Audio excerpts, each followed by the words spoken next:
சில பெண்கள்னா இறை மறுப்பை தவிர வேற எதையுமே பின்பற்றுவதில்லை. தன் கணவரை கூட பெற்றோர்களுடன் உறவாடுவதை விடுவதில்லை.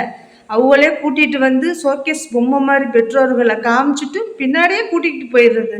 இதுதான் அவங்களுடைய வாழ்க்கைன்னு நினச்சிக்கிட்டு இருக்கா. இஸ்லாம் சொல்படி வாழவே கூடாதுன்னு உறுதியாக இருக்கிறாங்க. இறை மறுப்பாளர்களாக தான் வாழ்கிறாங்க. நம்ம இறை வேதத்தை பற்றி சொன்னோம்னா சபிக்கிறாக, வீட்டை விட்டு விரட்டுறாக. அவ்வளவு ஆணவம். பெற்றோர்களுக்கு காசை மட்டும் கொடுக்காதியே, அவர்களுடன் தன் கணவரை உறவாட விடுங்கன்னு சொல்றதுனால தவறா? இதுல என்ன இருக்கு? இதுதானே உண்மை. லீவுலைனா ஊர் ஊரா சுத்துறாக, பார்த்த ஊரையே. ஆனா அந்த ஒரு நாள் பெற்றோர்களுடன் தன் பிள்ளைகளை விடலாம்ல, உறவாடுங்கன்னு. அவர்களுக்கு பணிவிடை செய்யணும்னு அந்த நன்மையையும் அடையணும்ல. உலக வசதிகளை தேடி தேடி காசு பணத்தையும் சேர்த்து வச்சு போகும்போது என்னத்தை கொண்டுட்டு போவோம்? இதை சொன்னதுனால நேற்று நைட்டு ரொம்ப முடியலைன்னு பார்க்க நுழையிறோம் வீட்டுக்குள்ள, ஃபோன்லையே விரட்டி அடிக்கிறாக. பெற்றோர்களுடன் தன் கணவனை உறவாட விடுங்க என்று சொன்னதுனால அவங்க வீடா நுழையக்கூடாதா, ஃபோன்லையே விரட்டி அடிக்கிறாக. இருக்கக்கூடாதுன்னு அவ்வளவு திட்டு, அவ்வளவு சபிச்சு. ஏன் சக்கராத்தில் உள்ளவர்களை பார்க்கக்கூடாதா? பெற்றோர்களை பார்ப்பதற்காக நானும் என் கணவனும் பிள்ளைகளும் பட்டினியும் பசியிலையும் கொடுமையிலையும் வாழ்ந்தோம், தியாகம் செஞ்சோம். பெற்றோர்களை விட்டுட்டு போக தெரியாமல் இல்லை, விட்டுட்டு போகக்கூடாதுன்னு.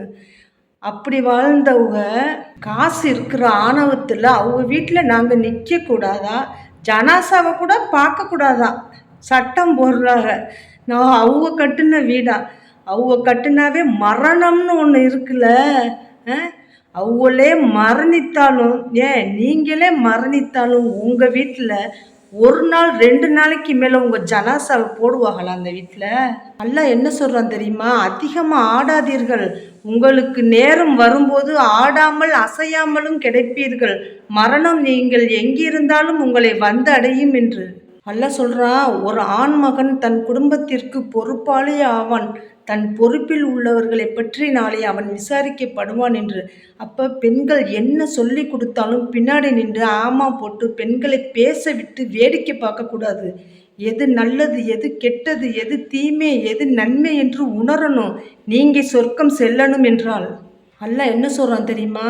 ஒரு சிங்கத்தின் பின்னால் கூட செல்லுங்கன்னு தான் சொல்கிறான் ஆண்களை. ஆனால் ஒரு பெண் பின்னாடி செல்லாதேன்னு தான் சொல்கிறான். எதற்கு? ஆண்கள் என்ற சொல்லுக்கு தகுதியானவர்களாக, இறை நேசகர்களாக சிங்கத்தோடு எதிர்த்து நில்லுங்கன்னு. கோழைத்தனமாக பெண்களோடு நரகத்துக்கு சென்றாதேன்னு தான் எல்லாம் சொல்கிறான்.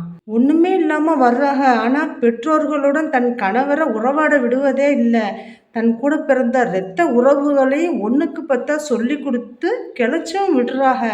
அதே போல் நன்மை செய்கிற கணவரையும் எந்த நன்மையும் செய்ய விடாமல் தீமையாகவே மாத்திடுறாங்க.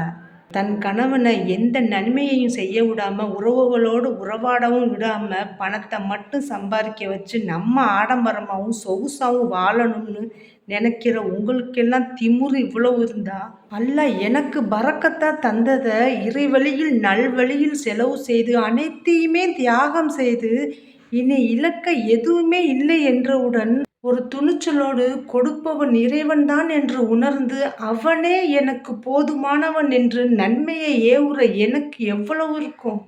சில ஆண்கள்னா மனைவி என்ன சொல்லி கொடுத்தாலும் அதை இறை வேதமா நினைக்கிறத விடணும். ஏன்னா அதுல நன்மை இருக்கா தீமை இருக்கான்னு உணரணும் ஏன்னா சொல்லிலும் செயலிலும் உண்மையானது இறைவேதம் மட்டும்தான்.